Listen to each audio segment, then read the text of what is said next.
معزز دوستوں، آج میں آپ کے سامنے پھر کچھ دلچسپ کہانیوں کے ساتھ حاضر ہوتی ہوں جس کو دیکھ کر اور سن کر آپ یقیناً لطف اندوز ہوں گے اور آپ کی معلومات میں بھی اضافہ ہوگا۔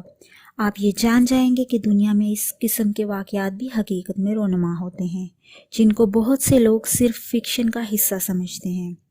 آج میں آپ کو ایسی مسٹریز کے بارے میں بتاؤں گی جو عرصہ دراز تک لوگوں کے لیے نہ سلجھنے والے راز بن کے رہے، مگر پھر ایک ایسا وقت آیا کہ دنیا پر یہ راز افشا ہو گئے۔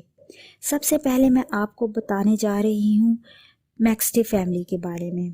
4 فروری 2010 میں جوزف میکسٹے اور اس کی بیوی سمر اور ان کے بیٹے جانی اور جو جونیئر، جو کہ کیلیفورنیا میں رہا کرتے تھے، اچانک غائب ہو گئے۔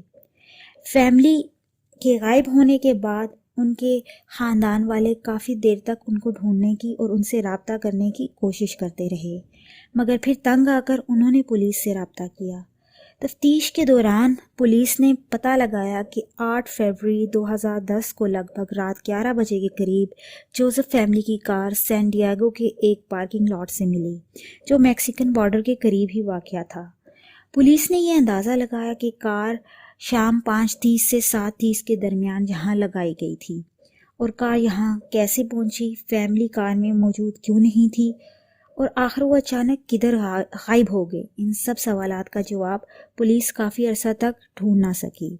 پھر بعد میں 13 نومبر 2013 کو ان کی باڈیز وکٹر ولا کے کیلیفورنیا کے قریب واقع ایک صحرا سے ملی۔ کسی کو معلوم نہ ہو سکا کہ آخر ان کے ساتھ کیا ہوا اور کس نے ان سب کا اتنی بے دردی سے قتل کیا۔ یہ قتل 3 سال تک ایک نہ حل ہونے والا معمہ بن کر رہا۔ 7 نومبر 2014 کو پولیس نے ایک بیان جاری کر دیا کہ جوزف میکسٹے کے بزنس پارٹنر چارلس میریٹ نے فیملی کا قتل کیا ہے۔ اس چارج کے بعد 7 جنوری 2019 میں اس کیس پر ٹرائل سٹارٹ ہو گئی اور ملزم کو بالآخر 21 جنوری 2020 کو قتل کا مرتکب قرار دے دیا گیا اور بعد میں اس کو پھانسی کی سزا بھی سنا دی گئی۔ اب میں آپ کو سناتی ہوں بل سپاکمین سے متعلق ایک مسٹریس سٹوری۔ ولیم سپاکمین جو ایک 51 برس کا ادھیڑ عمر شخص تھا، اس کی باڈی کینٹکی اسٹیٹ UK کے ایک ویران قبرستان میں 12 ستمبر 2009 کو ملی۔ سپاکمین کا مردہ جسم برہنہ حالت میں ایک درخت کے ساتھ لٹک رہا تھا اور اس کے سینہ پر کالے مارکر سے کسی نے FPD فیڈ لکھ رکھا تھا۔ یہ قبرستان جہاں اس کا مردہ جسم درخت سے لٹک رہا تھا، شہر سے بہت دور ایک ایسی جگہ پر واقع تھا جہاں تک جانے کے لیے 2 میل جنگل کی مسافت طے کرنا ضروری تھا۔ سپاکمین کی باڈی کے دونوں بازوؤں اور دونوں ٹانگوں کو ڈکٹ ٹیپ سے باندھا گیا تھا۔ ایک لال رنگ کے کپڑے کا ٹکڑا اس کے منہ میں پھنسا کر ڈکٹ ٹیپ سے اچھی طرح سے اس کا منہ بھی بند کیا گیا تھا۔ یہ ادھیڑ عمر شخص ایک ٹیچر اور پارٹ ٹائم مردم شماری کے محکمہ کا ملازم تھا۔ اس بات کا پتہ اس طرح سے چلتا ہے کہ محکمہ مردم شماری کا آئیڈینٹیفیکیشن کارڈ اس کے دائیں کان کے پاس سے ڈکٹ ٹیپ کے باہر لٹک رہا تھا۔ سپاکمین پوری طرح برہنہ حالت میں تھا، سوائے اس کے کہ اس نے اپنے پیروں میں جرابیں پہن رکھی تھیں۔ پولیس نے اس شخص کی پک اپ ٹرک شیورلے ایس10 بھی برآمد کر لی۔ سپاکمین لندن کا رہائشی تھا۔ وہ یہاں اس ویران قبرستان میں کیسے پہنچا کسی کو معلوم نہیں تھا۔ ڈیڈ باڈی کے کان سے خون رس رہا تھا اور جائے وقوع سے تقریباً 10 فٹ کے فاصلہ پر اسی طرح کے 3 لال کپڑے کے ٹکڑے پائے گئے، جس طرح کے کپڑے کا لال ٹکڑا مردہ کے منہ میں ڈالا گیا تھا۔ بظاہر تو یہ دیکھنے میں ایک قتل ہی دکھ رہا تھا، لیکن کون اس طرح کے عجیب و غریب طریقہ سے قتل کرتا ہے، اس بات کا پتہ لگانا کافی مشکل تھا۔ کینٹکی اسٹیٹ پولیس نے انویسٹیگیشن جاری رکھی۔ پہلے تو شک لوکل ریزیڈنٹس پر کیا گیا۔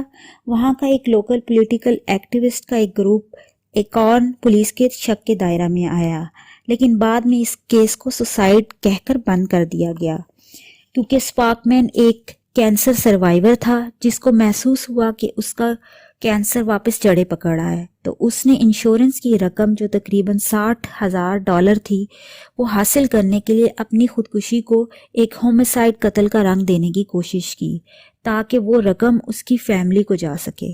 پولیس اس نتیجہ پر اس لیے پہنچی کیونکہ مردہ کے جسم پر کسی قسم کے تشدد کے نشان نہیں تھے اور نہ ہی کسی قسم کے سیلف ڈیفنس کے، اور جس درخت پر اس کی باڈی لٹک رہی تھی وہ بہت قدامت نہیں تھا اور اس کے پیر زمین کو چھو رہے تھے۔ ہماری ویڈیو کی تیسری کہانی ہے ڈیوڈ لی نائل کے بارے میں۔ 11 اکتوبر 2006 کو 72 سالہ ڈیوڈ نائل اپنے دوست کے ساتھ اپنے پسندیدہ شراب خانے جیکس بار گیا۔ یہ بار بائرن ٹاؤن شپ مشیگن میں واقع تھا۔ بتایا جاتا ہے کہ وہ جیسے ہی شراب خانہ میں پہنچا تھوڑی ہی دیر میں وہاں سے نکل گیا اور آخری بار ڈیوڈ کو وہیں اور اسی روز دیکھا گیا تھا۔ ڈیوڈ کینسر اور ڈپریشن کا مریض تھا۔ اس کی فیملی نے سمجھا کہ اس نے اپنی جان لے لی ہوگی، لیکن اس کے غائب ہونے کے 9 سال بعد 11 نومبر 2015 کو ایک آدمی جو کہ ایک کوک فیونرل ہاؤس کے باہر کرسمس ٹری کی ڈیکوریشن کر رہا تھا، اس نے وہاں موجود ایک تالاب کے اوپر کچھ چیز تیرتی ہوئی نوٹس کی۔ جب اس نے پولیس کو اس کی اطلاع دی تو پولیس نے جائے وقوع کی جانچ لی۔ وہاں پانی میں ایک ڈوبی ہوئی بوسیدہ کار دکھی۔ کار کو باہر نکالا گیا اور کار کی اسٹیئرنگ سیٹ پر ایک ڈیڈ باڈی ملی جو کہ اب بالکل ایک ڈھانچہ بن چکی تھی۔ کار میں موجود ID کارڈ سے پتہ لگا کہ کار ڈیوڈ نائل کی ہے، اور حیرت کی بات یہ تھی کہ 9 سالوں میں اس تالاب میں پہلے کبھی اس کار کو نوٹس نہیں کیا گیا۔